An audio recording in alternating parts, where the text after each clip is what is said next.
Welcome to God and Autobiography, the podcast. I'm Scott Langdon, your host, and this episode marks the latest in our very popular series, From God to Jerry to You. What could cause a lifelong agnostic to suddenly have the desire to pray? For Jerry, that answer was pretty simple. At least he knew the answer in his particular case. It was love. His deep love for Abigail caused him to be full of gratitude, and it was that gratitude that led to a desire to pray, to offer thanks to whomever. Love, gratitude, prayer, awakening to God's presence. Can I be of service somehow? Here's Jerry Martin. I hope you enjoy the episode.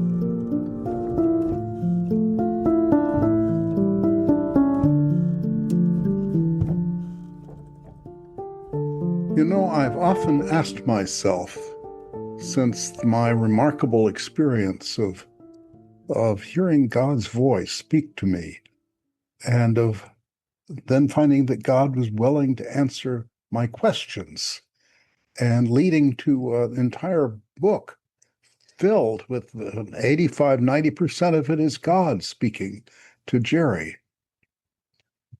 And what I wondered about is, why me? Why on earth me? It seems I don't have any of the qualifications, you might say, any of the characteristics that God would look for in somebody to give this kind of extended revelation to.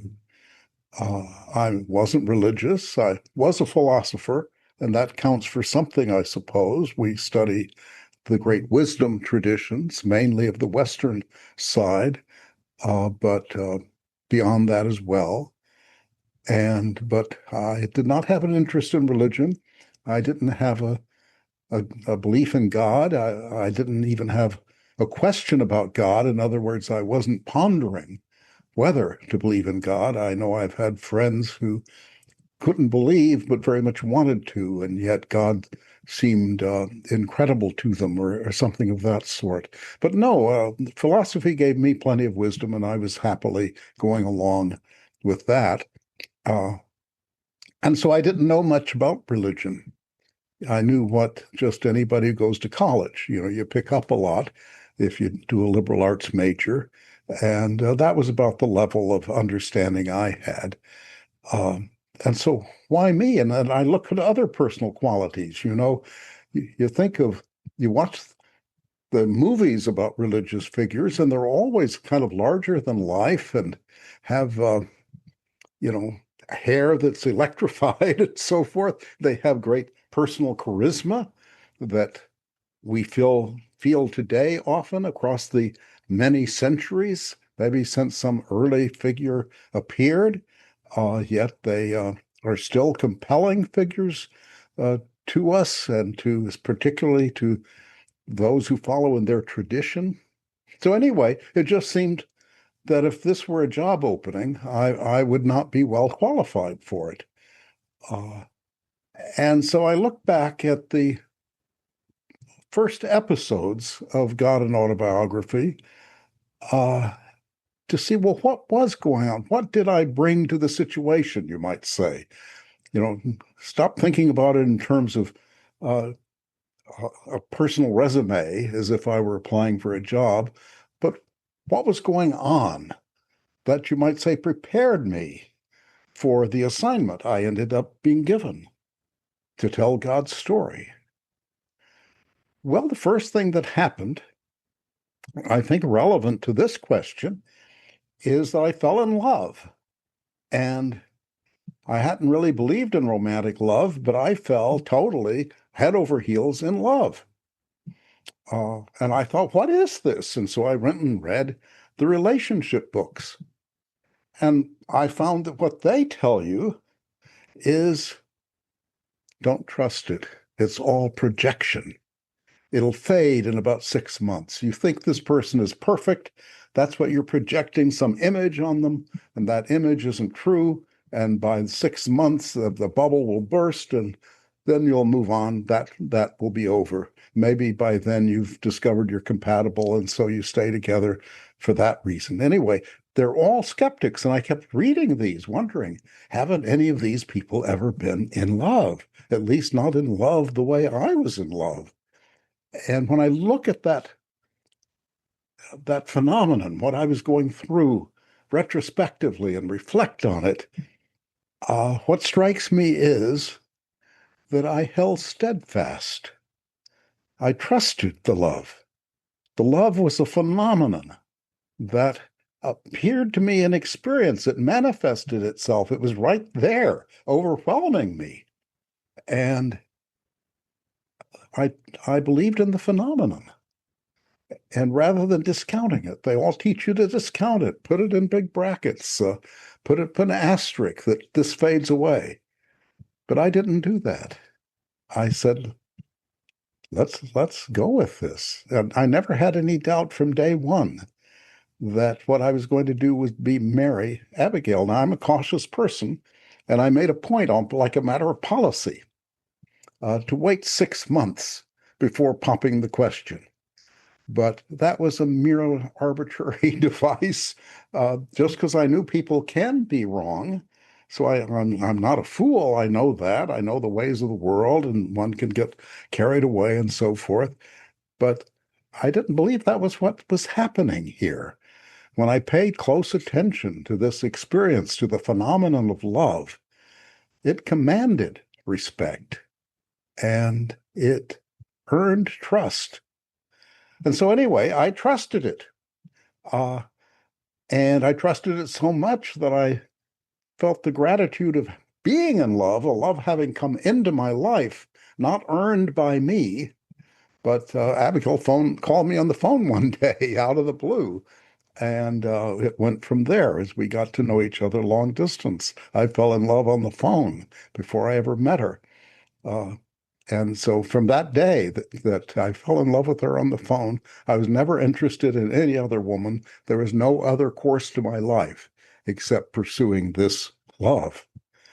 And so I felt so grateful for this having come into my life that I suppose you'd call this a kind of trust also. I had a feeling of expressing gratitude.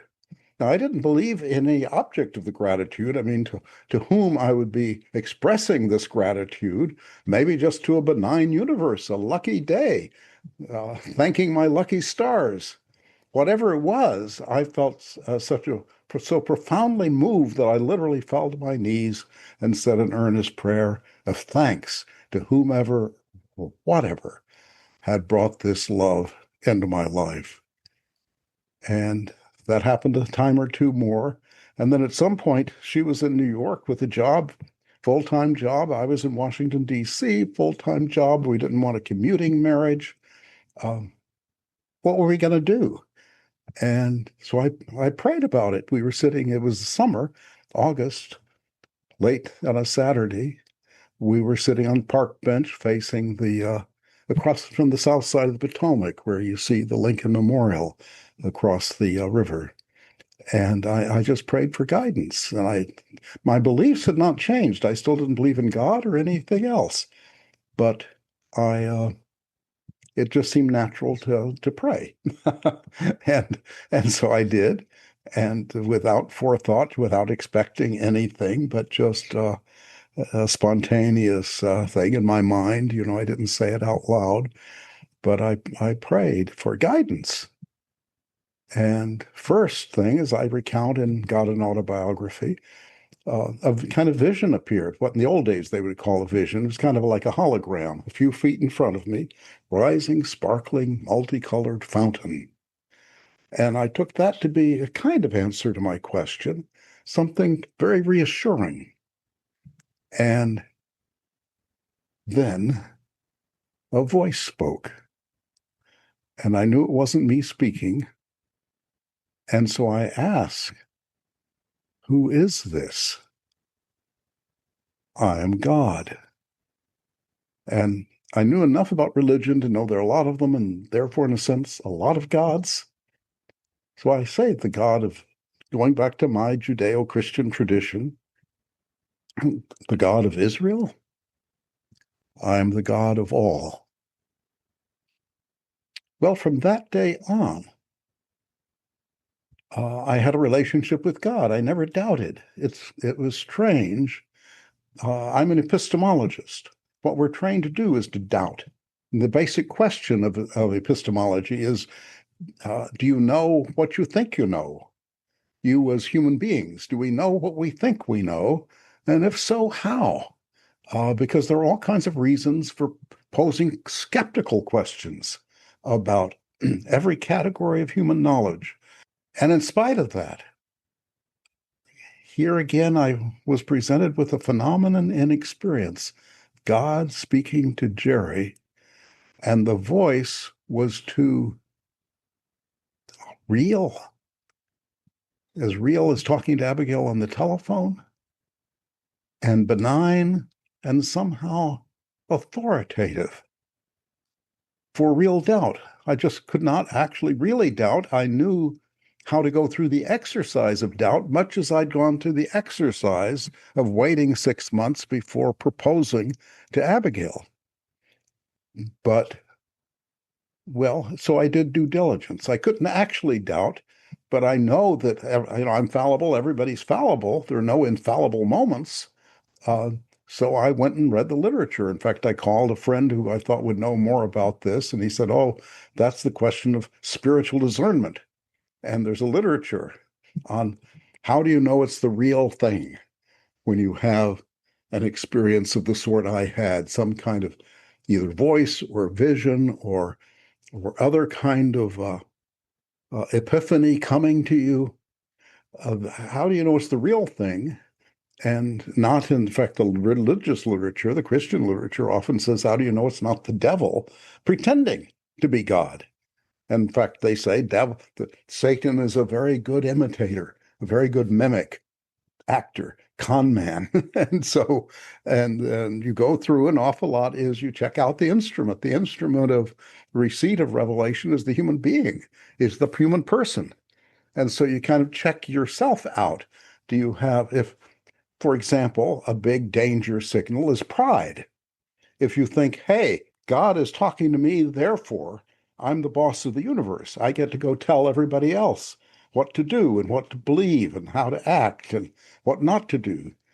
And if you get kind of carried away, yeah, probably not God. That seems a lot like Satan or just your own inflated ego, welling up. And I did have one moment like that. I thought, wow, this is really special. And as soon as I felt a kind of welling up of pride, of feeling special, the line went dead. Before I'd felt the presence of God more or less all the time. And here it was literally as if someone had gone and cut the wires while I was on the phone, and the line just went dead. And so I said, you don't do that, don't do that. And but I look at the pattern here, and I think it's a pattern basically of encountering something real in experience, something real presenting itself in experience, the love presenting itself in experience, the divine voice presenting itself in experience, and then trusting that. You probe it, you question it. Trust should be blind trust, but you don't have to give up the trust. And as we thought more about these questions in life, I was discussing with Abigail the other day, how does a person know what their calling in life should be? What should I be doing today, this year, in the course of my life? What should my priorities be? Abigail often says of a task is, it has my name on it. Well, how do you know it has your name on it? And a lot of life is lived by something like intuition, gut feelings, intimations. Something's here, something's presenting itself. A road is opening, a door is opening that I should go through. A friend says something, and you think, oh, this is telling me something. And there too, you have to kind of start with trust. You trust your intuitions. You trust what it presents itself in your experience. You ponder whether what a friend says to you is a tip-off, to meaning in your life? Is it a way that God has of coming to talk to you? And you take any experience that can just be feeling a certain way as you look at the trees in the spring. And that feeling is somehow telling you something about the nature of reality and maybe its ultimate meaning even. I had a friend who was taking a vacation, rode up, she's a great lover of nature, rode up the Amazon, and the little boat they're chugging along upriver on was one with a kind of sleeping cabin on the center. And she got restless and in the middle of the night went up to the little deck and looked up. And here was the sky, so full of stars in a way that in urbanized environments you never, ever see because it's not dark enough. But here, there's nothing going on except you and the jungle around you, not even sounds except the little murmurs that animals make, and the sky empty except for the vast Milky Way in which you are immersed. So in this thousands, millions of stars. And I told her, go write that down because it will fade over time. And you can think, well, this was quite a moment, seeing that beautiful sky, but it could be the universe disclosing something about its profoundest nature to you. It could be a rare moment of the presentation of ultimate reality or the profoundest aspects of reality being shown to you. So take your experiences in, probe them, see what they have to teach you. And if they seem right on reflection, and the test that I was saying, your human self, including your body, is the instrument of revelation or divine communication. See how it feels upon reflection. And if it should feel perhaps something like harmony, of kind of peace of mind. Everything is in right order, not out of order. And if you're reaching, that's a kind of bad sign. But if you have this settled feeling of something profound has presented itself in your experience, it could be love, it could be a divine voice, it could be an ethical intuition that you see a situation that, this is wonderful, or it can be the opposite. This is something I should be protesting. But you don't do that out of ego. You take it in, probe it, let it settle with what I call a clarified soul, and then trust it. If you trust an experience, an intuition, you might just learn something. But if you doubt them all, you'll never learn anything. Well, keep that in mind.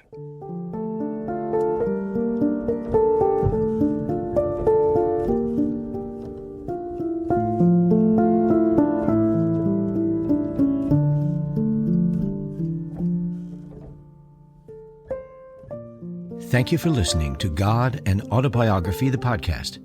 Subscribe for free today wherever you listen to your podcasts and hear a new episode every week. You can hear the complete dramatic adaptation of God and Autobiography as Told to a Philosopher by Jerry L. Martin by beginning with episode 1 of our podcast and listening through its conclusion with episode 44. You can read the original true story in the book from which this podcast is adapted, God and Autobiography as Told to a Philosopher, available now at Amazon.com and always at godandautobiography.com. Pick up your own copy today. If you have any questions about this or any other episode, please email us at questions@godandautobiography.com and experience the world from God's perspective, as it was told to a philosopher. This is Scott Langdon. I'll see you next time.